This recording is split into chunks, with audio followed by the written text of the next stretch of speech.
Yo, welcome in. This is Ricky Reacts, where I take Dylan's questions. They might not be about anything, but I'm going to try to answer them to the best of my ability. If I don't know the answer, I'm going to give you one anyways. Want you to like and subscribe over here. Also, you can catch myself, Bill Colarulo, and Silvana Kelleher on Unfiltered 2 to 6 Monday through Friday on 97.5 The Fanatic, 97.5thefanatic.com, and NBC Sports Philadelphia. Dylan, hit it. Okay, so the Boston Celtics media recently took on the Celtics coaches in a scrimmage and got absolutely smoked. They scored 4 points the entire 20 minutes. Is there any sport other than the obvious answer of baseball where you think you could be competitive with the coaches of that team? With the coaches of the team? Yeah, not the players, specifically the coaches. The coaches? Football, absolutely not. Those guys are huge. There's no chance. Basketball, no. They're all good. Baseball, forget about it. Hockey, if the coaches are old enough, might be able to take a shot at that. That's a heck of a question. I just don't. Golf. I'll try the golf coaches, although the golf coaches are usually pretty good, have pretty good swings and know how to play a little bit. So that's kind of a trick question because I don't think in any sport, because the coaches normally have played, but I would dig into, going after like the 75-year-old coaches. That's what I would go after. You wouldn't want to be lined up across from Clint Hurt. No, I mean, look at some of the assistant coaches, in football. No, No, thank you. I mean, come on. There's guys that have just gotten out of football that could kick your ass. No, I'm out of that one. You think you can catch a pass against Vic Fangio? Yeah, I would catch a pass against Fangio, but that's just one-on-one. You're going to get hit by somebody else. And no good. Yeah. Which sport do you think you'd be the worst in? The worst against the coaches? Yeah. Probably football. I'd have to say football. I mean, I could throw the ball and stuff, but speed-wise, my speed has gone downhill. So, yeah, no. Yeah. Okay, if you were going to draft a team of Philly media members to take on the Sixers coaches, who'd be on your team? The only caveat is you can't have like Mark Jackson or someone who's actually played basketball. That's okay. That's the obvious answer. I definitely put Ben Davis on for basketball. Myself, Ben Davis. I would probably go like Salciunas. Ooh. I would probably throw him on my team. Colarulo is a good set shooter, so you might want to put him out in the 3-point range. Wow. Who else would I get? Devon Givens? Devon Givens. Yeah, he could play. Yeah, so there you go. There's 5. Yeah.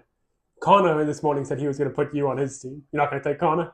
I wouldn't mind Connor. Maybe I'll change out Salciunas and Connor. I haven't seen either one of them play, so yeah. I know I'll take Connor because he's got heart. He's got guts. Okay.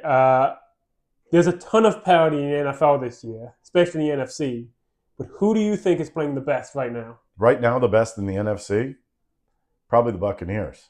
They're 5-1 right now. Baker Mayfield's playing out of his behind. The one reason why I would say that is because they're going to get Mike Evans back, Chris Godwin back, and Bucky Irving, and another lineman back. I mean, I would assume they're going to get better as the season goes on, but I mean, I just think there's a lot of parity.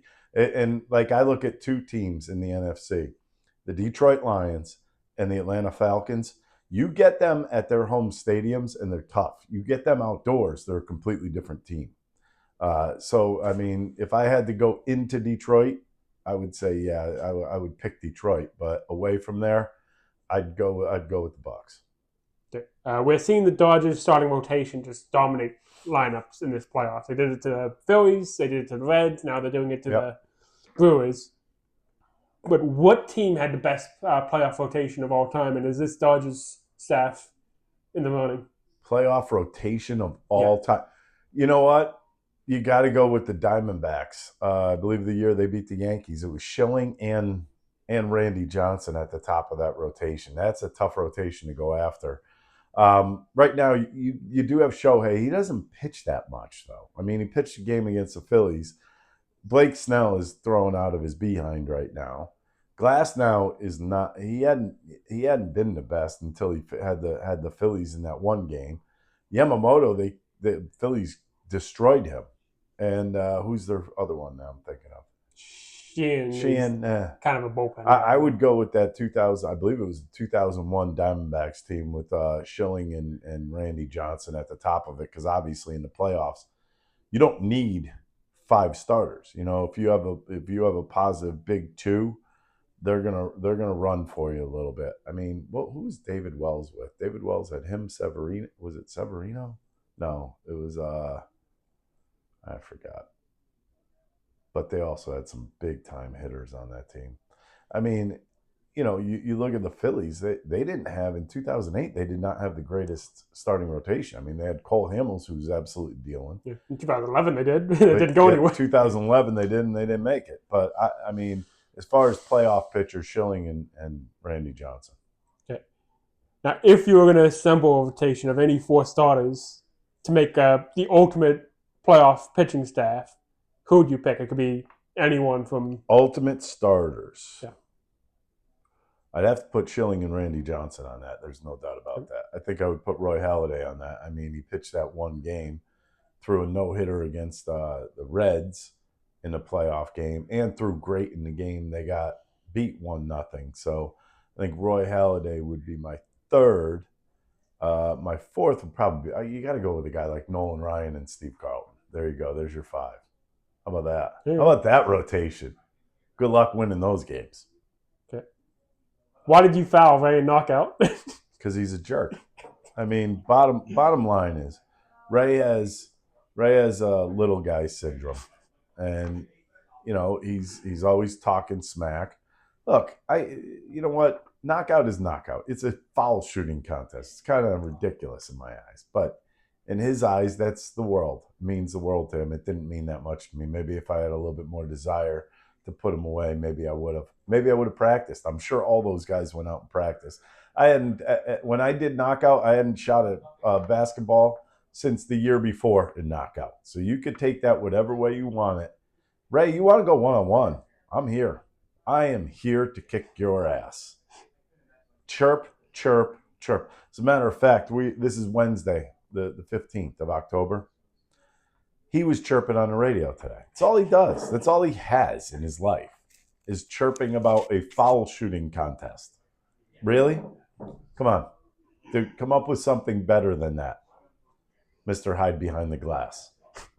Yeah, that's what I got for Ray. I mean, it is almost basketball season. We're going to have another knockout tournament at some point, probably usually in March. This early pick, which Fanatic staffer do you think? Can Bill repeat, or Got do to you think go with the gonna... defending champ. I got to go Bill. Savannah's not winning, that's for sure. There ain't no way John Marks is winning anything. John Kincade. Hold on. No. Salciunas is a maybe. Connor's always a maybe. Ray's going to get... You know what Ray does? He stands next to the people that he knows are going to miss behind him. I've noticed that at the beginning of knockout. So he's a cop-out. Yeah. There's no way. Harry Mays, no. Jason Martinez, no. You get Jason on the ice, maybe. That's what we should do. Put everybody on skates. You want your asses kicked? That'll be ugly. Let's do that. Let's do like a one-on-one competition in hockey. And we'll call that the shootout. Okay? And then we'll see who talks a lot of smack. There's someone on our team that has 2 top 3 finishes. Who's that? Me. Yeah, no. By the way, really? 2 top 3 finishes? Yeah. What else could you do in basketball, I have 2 Dylan? bronze medals. The only thing Dylan can do is shoot foul shots. So I guess... I get my rebound quickly. You want me to put you on the list? I get my rebound quickly. Do you really think you could win? I almost won last year shooting Jackie Moon style. See, that makes it even worse. I mean, we got a guy out there shooting underhand. Is that really fair? I want you to really put this into perspective. Dylan just admitted that he's shooting underhand. Because I was dressed like Jackie Moon. No. I mean, come on. This year I'm going to come dressed as Woody Harrelson from White Man Can't Jump. By the way, he's not joking. He will do that. You got to get in costume. I was Elmer Fudd the year. I'm not wearing a costume. I'm going to go there. If I win, I win. If I lose, I lose. I'd probably go after Ray again like I do every year. And I kind of do it all in fun, but he doesn't know that. So, but there you have it. Ricky reacts. Stupid questions from Dylan that I answer. That's what that was today with the shooting one. I want you to like and subscribe over here. I want you to catch me, Bill Colarulo, Savannah Kelleher, on Unfiltered. That's 2 to 6, Monday through Friday, 97.5 The Fanatic, 97.5thefanatic.com, and NBC Sports Philadelphia. See ya. Thanks for watching Unfiltered on YouTube. You could like and subscribe down here. You could also see our other shows over here. Go ahead and watch them all. We love when you watch. The one thing, hey, you could also catch us on 97.5 The Fanatic, 97.5thefanatic.com, and NBC Sports Philadelphia. See you there.